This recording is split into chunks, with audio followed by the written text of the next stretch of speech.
Hello everyone, welcome to RPSC study hub. RAS mains की question answer series चल रही है। सीरीज़ 113 तक हम डिस्कस कर चुके हैं।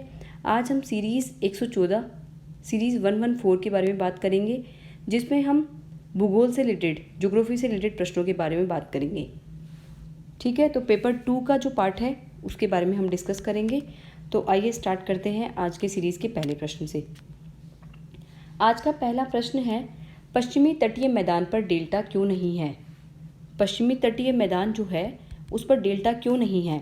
तो इसका उत्तर किस तरह से लिखेंगे। पश्चिमी घाट की ढाल तीव्र है। एक तो रीज़न ये है कि पश्चिमी घाट है उसका ढाल जो है वो तीव्र है। इन नदियों को समुद्र में जाने के लिए ज़्यादा दूरी तय नहीं करनी पड़ती है, क्योंकि अगर हम पूर्वी तटीय मैदान की बात करें तो पूर्वी तटीय मैदान की जो नदियां हैं उनको जाने के लिए यानी मार्ग तय करने के लिए दूरी ज़्यादा तय करनी पड़ती है, जबकि पश्चिमी घाट की जो तटीय मैदान है वहाँ पर नदियों को ज़्यादा दूरी तय नहीं करनी पड़ती है, कम दूरी तय करनी पड़ती है। तो इसी कारण डेल्टा नहीं बन पाता है। ढाल तीव्र होता है तो नदियाँ फटाफट गिर जाती है, इसी तरह से स्पीड तेज होती है नदियों की, तो ज़्यादा दूरी भी तय नहीं करनी पड़ती है, तो डेल्टा नहीं बन पाता है।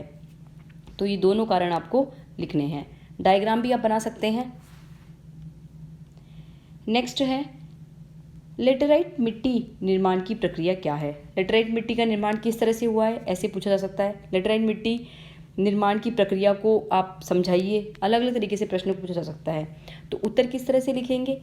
उच्च तापमान और भारी वर्षा वाले क्षेत्रों में सिलिका व चूना वर्षा के जल के साथ रिसकर मृदा की निचली परत में चले जाते हैं। अब क्या होगा, जैसे उच्च तापमान हो गया एरिया में और भारी वर्षा हो गई तो उन क्षेत्रों में क्या होता है, सिलिका और चूना होती है वो वर्षा के जल के साथ रिसकर क्या जाता है, मृदा मिट्टी की जो निचली परत होती है उसके अंदर चला जाता है, तथा लोहे के ऑक्साइड और एल्यूमिनियम के यौगिक से भरपूर निक्षालित मृदा रहती है। यही लेटराइट मिट्टी कहलाती है। अगर हम इसको ठीक से समझे तो ऐसे है कि कोई एरिया ऐसा है जहाँ पर उच्च तापमान है और भारी वर्षा है, दोनों एक साथ हो रही है। उस क्षेत्रों में जब सिलिका और चूना होता है वो वर्षा के जल के साथ साथ क्या होता है, रिसकर धीरे धीरे रिसकर टपकन की प्रक्रिया से मृदा की जो निचली परत है यानी अंदरूनी जो परत है उसमें चले जाते हैं। फिर उसके बाद में क्या होता है, लोहे के ऑक्साइड और एल्यूमिनियम के यौगिक उसमें भरपूर होते हैं, तो वो निक्षालित मृदा उसके अंदर रहती है, तो दोनों मिक्स होकर क्या बन जाती है, लेटराइट मिट्टी बन जाती है। तो इस तरह से ये बनती है। आज हम 15 वर्ड्स यानी 2 मार्कर प्रश्नों के बारे में डिस्कस कर रहे हैं। कल हम 50 वर्ड्स 5 मार्कर प्रश्नों के बारे में डिस्कस करेंगे। नेक्स्ट प्रश्न है हमारा, भारत में पाए जाने वाले प्रमुख एलोह खनिजों के नाम लिखिए।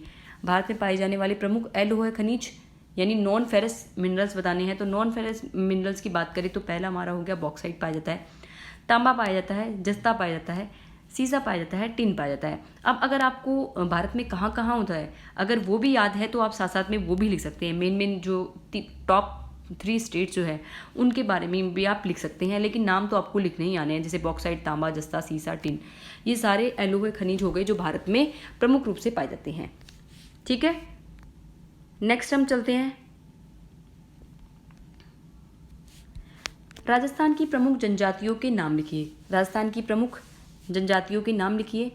राजस्थान अनुसूचित जाति एवं जनजाति संशोधन अधिनियम 1976 के अनुसार राजस्थान की प्रमुख जनजातियां भील मीणा, डामोर, मीणा, गरासिया, सहरिया, कथोड़ी, धनका, कोकनी, कोलिडोर, नायका, पटेलिया, ये सारी जनजातियां राजस्थान में पाई जाती है। ये किसके हिसाब से है, अनुसूचित जाति एवं जनजाति संशोधन अधिनियम 1976 में राजस्थान में प्रमुख जनजातियां इस अधिनियम में मेंशन है। कौन सी, भील मीणा, डामोर मीणा, करासिया, सहरिया, कथोड़ी, धनका, काकुनी, कोलिडोर, नायका, पटेलिया। अगर इनमें भी आपको प्रमुख से बताओ कि भील कहाँ पाए जाते हैं, भील मीणा कहाँ है, मीणा कहाँ पाए जाते हैं, गरासिया कहाँ पाए जाते हैं, सहरिया कहाँ पाए जाते हैं, कथोड़ी, तो वो भी आप जगह भी आप मेंशन कर सकते हैं अगर आपको सही ठीक से याद है।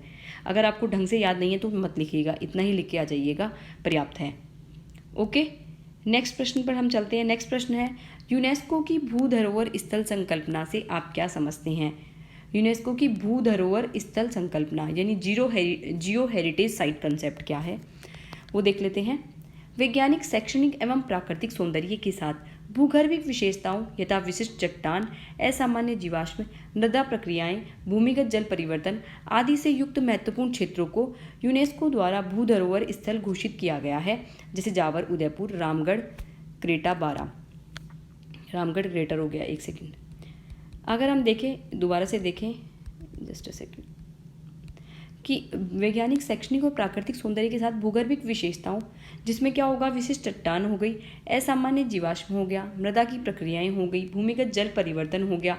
अगर आदि से युक्त कोई भी महत्वपूर्ण क्षेत्र प्रदर्शित होता है तो यूनेस्को द्वारा उसे धरोहर स्थल यानी जीरो हेरिटेज साइट के रूप में घोषित किया जाता है। जैसे अगर हम राजस्थान की बात करें तो राजस्थान में एक तो हो गया जावर उदयपुर, दूसरा है हमारा रामगढ़ क्रेटर बारा।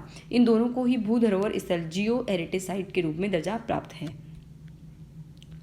ठीक है, नेक्स्ट प्रश्न पर हम चलते हैं। नेक्स्ट प्रश्न है, ग्रीन मफलर से आप क्या समझते हैं?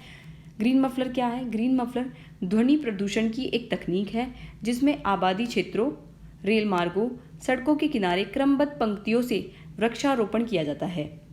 क्योंकि जिससे ध्वनि प्रदूषण को कम किया जाए। पेड़ जो है ध्वनि को अवशोषित कर लेते हैं, ऐसा माना जाता है।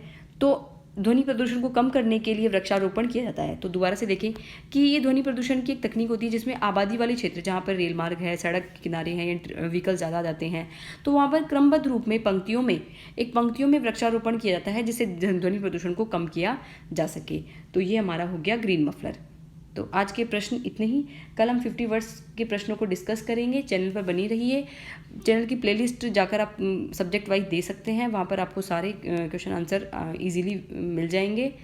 ठीक है, okay, thank you for watching this video, bye.